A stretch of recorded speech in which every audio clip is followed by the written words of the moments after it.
Beredar luas video seorang ibu dari 2 anak di Inggris yang menceritakan tentang penderitaannya ketika dirawat intensif karena terinfeksi virus corona yang tidak pernah diduganya. Kita saksikan juga di tanah air bagaimana grafik virus corona yang terus naik dengan sangat cepat. Bahkan persentase meninggalnya menjadi salah satu yang tertinggi di dunia. Laporan WHO juga menyebutkan bahwa kini virus corona sudah menjangkau hampir seluruh dunia. Dan akumulasi informasi-informasi ini membuat banyak di antara kita tersadar bahwa ancaman virus ini real, serius, tidak bisa, dan bahkan tidak lagi pas untuk dijadikan bahan olok-olok, bercandaan, dan seterusnya. Pendek cerita, virus itu kini sudah resmi hampir 1 bulan mampir di negara kita dan mengakibatkan korban yang terus bertambah cepat di tiap harinya. Dengan berbagai macam latar belakang, merambah dengan sangat cepat hampir di seluruh provinsi di negeri kita. Kita mungkin memang salah karena banyak bercanda dan kurangnya persiapan ketika virus ini mulai mengamuk di provinsi Wuhan sana. Tapi mari kita pastikan,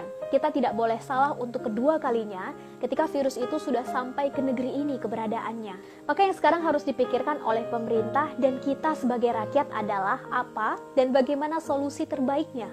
Pemerintah wajib memikirkan dan menghadirkan solusi terbaik demi kepentingan bangsa dan negara, apapun resikonya, sebagaimana perintah Undang-Undang Dasar 1945.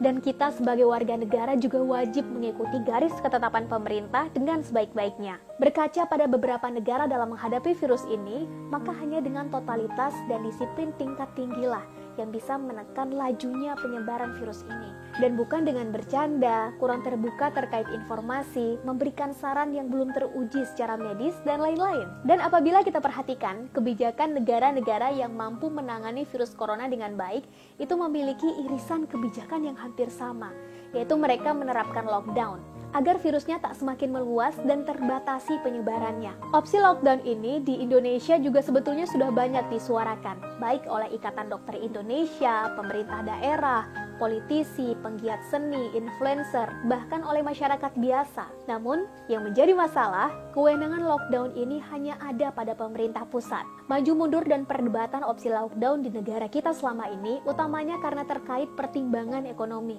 di mana pemerintah pusat mengedepankan penyelamatan ekonomi nasional, sekaligus mempertimbangkan keberlangsungan usaha kecil dan menengah yang banyak di antara mereka hanya akan menghasilkan uang ketika mereka beraktivitas secara normal. Sehingga selama ini pemerintah lebih memilih cara pencegahan dan penanganan yang lebih lunak dan standar, seperti social distancing, larangan keramaian, pencegahan kerumunan, dan lain-lain, dan bukan mengambil opsi yang lebih tegas seperti lockdown. Namun sepertinya pilihan pemerintah itu tidak berjalan dan menghasilkan hasil baik seperti yang direncanakan, karena kini rupiah tetap jatuh bahkan ke titik yang sangat rendah.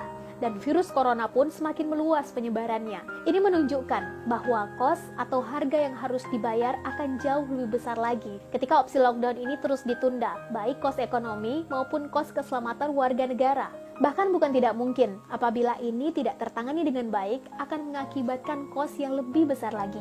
Ada baiknya yang terhormat Bapak Presiden Joko Widodo serta jajarannya untuk mengingat ulang bahwa yang dilakukan oleh Kaisar Jepang dahulu ketika negerinya luluh lantah karena dibom atom oleh Amerika Serikat pada tahun 1945 adalah dengan segera memulihkan sumber daya manusia lewat guru-gurunya. Ketika SDM-nya pulih, maka setelahnya Jepang secara bertahap bisa menjadi raksasa ekonomi dunia seperti yang sekarang sama-sama kita ketahui. Aturan dasarnya sudah sangat jelas.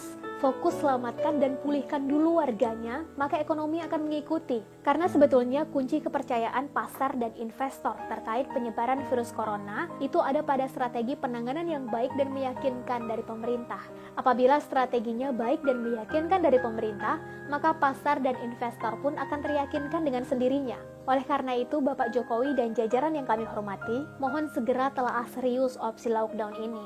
Segera siapkan juga solusi fiskal dan stok bahan pokoknya sebelum virus ini betul-betul menyebar dan opsi lockdown menjadi tak lagi berguna. Tidak ada alasan lagi menunda-nunda opsi lockdown. Korban sudah semakin banyak, ekonomi sudah semakin melemah. Apabila kerugian jiwasraya yang belasan triliun saja pemerintah berinisiatif untuk menanganinya, apalagi ini yang terkait dengan nyawa ratusan juta warga negara kita, Indonesia, tentu harus lebih berinisiatif lagi. Semangat dan doa terbaik selalu dari kami untuk Bapak Presiden, jajaran pemerintahannya, dan kita semua, rakyat bangsa yang besar, bangsa Indonesia.